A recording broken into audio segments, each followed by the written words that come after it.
نحمدہ ونصلی علی رسولہ الکریم۔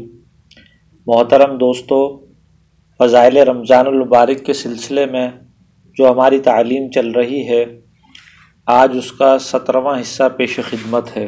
ایک حدیث پاک میں ارشاد ہے کہ ہر پیر اور جمعرات کو اعمال کی پیشی ہوتی ہے۔ اس میں توبہ کرنے والوں کی توبہ قبول ہوتی ہے اور استغفار کرنے والوں کی استغفار قبول کی جاتی ہے، مگر آپس میں لڑنے والوں کو ان کے حال پر چھوڑ دیا جاتا ہے۔ ایک جگہ ارشاد ہے کہ شب برات میں اللہ کی رحمت عامہ خلقت کی طرف متوجہ ہوتی ہے اور ذرا ذرا سے بہانے سے مخلوق کی مغفرت فرمائی جاتی ہے، مگر دو شخصوں کی مغفرت نہیں ہوتی، ایک کافر، دوسرا جو کسی سے کینہ رکھے۔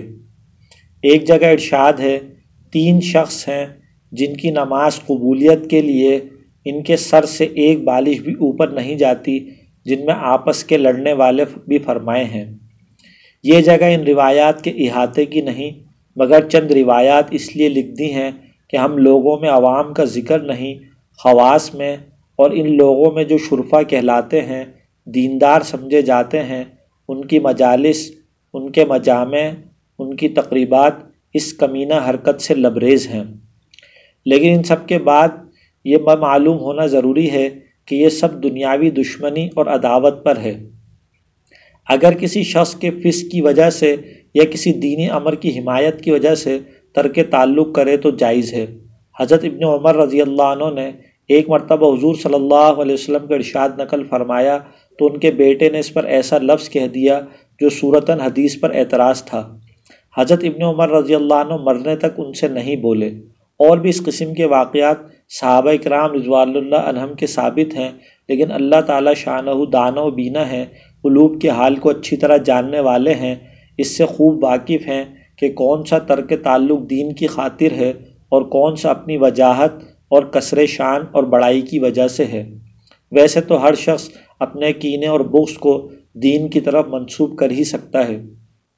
دوسرا امر جو حدیث بالا میں معلوم ہوتا ہے وہ حکمت الہی کے سامنے رضا اور قبول و تسلیم ہے کہ باوجود اس کے کہ شب قدر کی تعین کا اٹھ جانا صورتاً بہت ہی بڑی خیر کا اٹھ جانا تھا، لیکن چونکہ اللہ کی طرف سے ہے اس لیے حضور صلی اللہ علیہ وسلم کا ارشاد ہے کہ شاید ہمارے لیے یہی بہتر ہو۔ نہایت عبرت اور غور کا مقام ہے۔ اللہ جل شانہ کی رحیم و کریم ذات بندے پر ہر وقت مہربان ہے۔ اگر بندہ اپنی بدعمالی سے کسی مصیبت میں مبتلا ہو جاتا ہے تب بھی اللہ جل جلالہ کی طرف سے تھوڑی سی توجہ اور اقرار عجز کے بعد اللہ کا کرم شامل حال ہو جاتا ہے اور وہ مصیبت کی کسی بڑی خیر کا سبب بنا دی جاتی ہے، اور اللہ کے لیے کوئی چیز مشکل نہیں۔ چنانچہ علماء نے اس کے اخفاء میں بھی چند مسائل ارشاد فرمائے ہیں۔ اول یہ کہ اگر تعین باقی رہتی تو بہت سی کوتاہ طبائع ایسی ہوتی کہ اور راتوں کا اہتمام بالکل ترک کر دیتی، اور اس صورت موجودہ میں اس احتمال پر کہ آج ہی شاید شب قدر ہو متعدد راتوں میں عبادت کی توفیق طلب والوں کو نصیب ہو جاتی ہے۔ دوسری یہ کہ بہت سے لوگ ہیں کہ معاصی کیے بغیر ان سے رہا ہی نہیں جاتا۔ تعین کی صورت میں اگر باوجود معلوم ہونے کے اس رات میں معصیت کی جرت کی جاتی تو سخت اندیشہ ناک تھا۔ نبی کریم صلی اللہ علیہ وسلم ایک مرتبہ مسجد میں تشریف لائے، ایک صحابی رضی اللہ عنہ سو رہے تھے۔ آپ صلی اللہ علیہ وسلم نے حضرت علی کرم اللہ وجہ سے ارشاد فرمایا کہ ان کو جگا دو تاکہ وضو کر لیں۔ حضرت علی کرم اللہ وجہ نے جگا تو دیا، مگر حضور صلی اللہ علیہ وسلم سے پوچھا کہ آپ تو خیر کی طرف بہت تیزی سے چلنے والے ہیں، آپ نے خود کیوں نہ جگا دیا؟ حضور صلی اللہ علیہ وسلم نے فرمایا مبادہ انکار کر بیٹھتا اور میرے کہنے پر انکار کفر ہو جاتا، تیرے کہنے سے انکار پر کفر نہیں ہوگا۔ تو اسی طرح حق سبحانہ و تقدس کی رحمت نے گوارا نہ فرمایا کہ اس عظمت والی رات کے معلوم ہونے کے بعد کوئی گناہ پر جرت کرے۔ تیسری یہ کہ تعین کی صورت میں اگر کسی شخص سے وہ رات اتفاقاً چھوٹ جاتی تو آئندہ راتوں میں افسردگی وغیرہ کی وجہ سے پھر کسی رات کا بھی جاگنا نصیب نہ ہوتا، اور اب رمضان کی 1-2 رات تو کم از کم ہر شخص کو میسر ہو ہی جاتی ہے۔ چوتھی یہ کہ جتنی راتیں طلب میں خرچ ہوتی ہیں ان سب کا مستقل ثواب علیحدہ ملے گا۔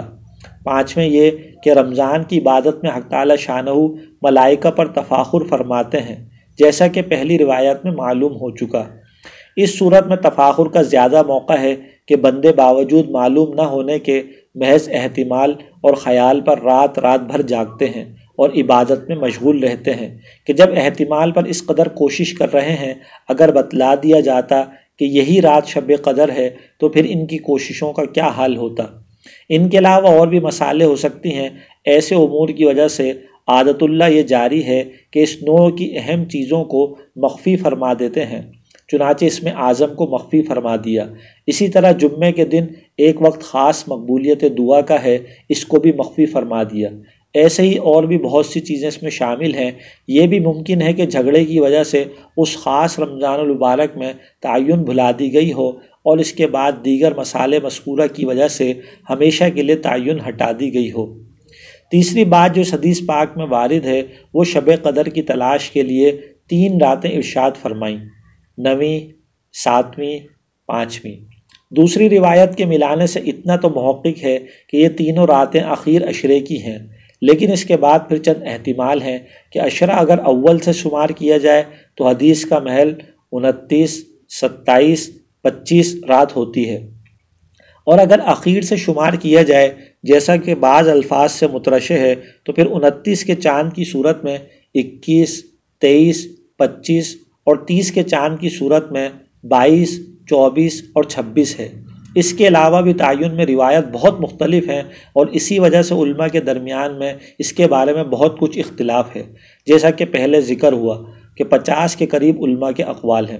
روایات کے بکثرت اختلاف کی وجہ محققین کے نزدیک یہ ہے کہ یہ رات کسی تاریخ کے ساتھ مخصوص نہیں بلکہ مختلف سالوں میں مختلف راتوں میں ہوتی ہے، جس کی وجہ سے روایات مختلف ہیں کہ ہر سال نبی کریم صلی اللہ علیہ وسلم نے اس سال کے متعلق مختلف راتوں میں تلاش کا حکم فرمایا اور بعض سالوں میں متعین طور سے بھی ارشاد فرمایا۔ چنانچہ ابو ہریرہ رضی اللہ عنہ کی روایت میں ہے کہ حضور صلی اللہ علیہ وسلم کی مجلس میں ایک مرتبہ شب قدر کا ذکر آیا تو آپ صلی اللہ علیہ وسلم نے فرمایا کہ آج کون سی تاریخ ہے؟ عرض کیا گیا کہ 22 ہے۔ حضور صلی اللہ علیہ وسلم نے فرمایا کہ آج ہی رات کی تلاش کرو۔ حضرت ابو ذر رضی اللہ عنہ کہتے ہیں میں نے حضور صلی اللہ علیہ وسلم سے عرض کیا کہ شب قدر نبی کے زمانے کے ساتھ خاص رہتی ہے یا بعد میں بھی ہوتی ہے؟ حضور صلی اللہ علیہ وسلم نے فرمایا کہ قیامت تک رہے گی۔ میں نے عرض کیا کہ رمضان کے کس حصے میں ہوتی ہے؟ آپ صلی اللہ علیہ وسلم نے فرمایا کہ عشرہ اول اور عشرہ آخر میں تلاش کرو۔ پھر حضور صلی اللہ علیہ وسلم اور باتوں میں مشغول ہو گئے تو میں نے موقع پا کر عرض کیا اجی یہ تو بتلا ہی دیجئے کہ عشرے کے کون سے حصے میں ہوتی ہے؟ حضور صلی اللہ علیہ وسلم اتنے ناراض ہوئے کہ نہ اس سے قبل مجھ پر اتنے خفا ہوئے تھے نہ بعد میں، اور فرمایا کہ اگر اللہ کا یہ مقصود ہوتا تو بتلا نہ دیتے، آخر کی 7 رات میں تلاش کرو، بس اس کے بعد اور کچھ نہ پوچھیو۔ ایک صحابی کو حضور صلی اللہ علیہ وسلم نے 23 شب متعین طور پر ارشاد فرمائی۔ ابن عباس رضی اللہ عنہ کہتے ہیں میں سو رہا تھا، مجھے خواب میں کسی نے کہا کہ اٹھ آج شب قدر ہے۔ میں جلدی سے اٹھ کر نبی کریم صلی اللہ علیہ وسلم کی خدمت میں گیا تو آپ کی نماز کی نیت بند رہی تھی اور یہ رات 23ویں شب تھی۔ بعض روایت میں متعین طور سے 24 کی شب کا ہونا بھی معلوم ہوتا ہے۔ حضرت عبداللہ بن مسعود رضی اللہ عنہ کا ارشاد ہے جو شخص تمام سال رات کو جاگے وہ شب قدر کو پا سکتا ہے، یعنی شب قدر تمام سال میں دائر رہتی ہے۔ کسی نے ابی بن کعب رضی اللہ عنہ سے اس کو نقل کیا تو وہ فرمانے لگے کہ ابن مسعود رضی اللہ عنہ کی غرض یہ ہے کہ لوگ ایک رات پر قناعت کر کے نہ بیٹھ جائیں، پھر قسم کھا کر یہ بتلایا کہ وہ 27 رمضان کو ہوتی ہے، اور اسی طرح سے بہت سے صحابہ اور تابعین کی رائے ہے کہ وہ 27ویں شب میں ہوتی ہے۔ ابی بن کعب رضی اللہ عنہ کی تحقیق یہی ہے، ورنہ ابن مسعود رضی اللہ عنہ کی تحقیق وہی ہے کہ جو شخص تمام سال جاگے وہ اس کو معلوم کر سکتا ہے۔ اور در منصور کی ایک روایت سے معلوم ہوتا ہے کہ وہ نبی کریم صلی اللہ علیہ وسلم سے یہی نقل کرتے ہیں۔ ائمہ میں سے بھی امام ابو حنیفہ رحمۃ اللہ علیہ کا مشہور قول یہ ہے کہ یہ تمام سال میں دائر رہتی ہے۔ دوسرا قول امام صاحب رحمۃ اللہ علیہ کا یہ ہے کہ تمام رمضان میں دائر رہتی ہے۔ صاحبین رحمۃ اللہ علیہ کا قول ہے کہ تمام رمضان کی کسی ایک رات میں جو متعین ہے مگر معلوم نہیں۔ شافعیہ کا راجح قول یہ ہے کہ 21 کی شب میں ہونا اقرب ہے۔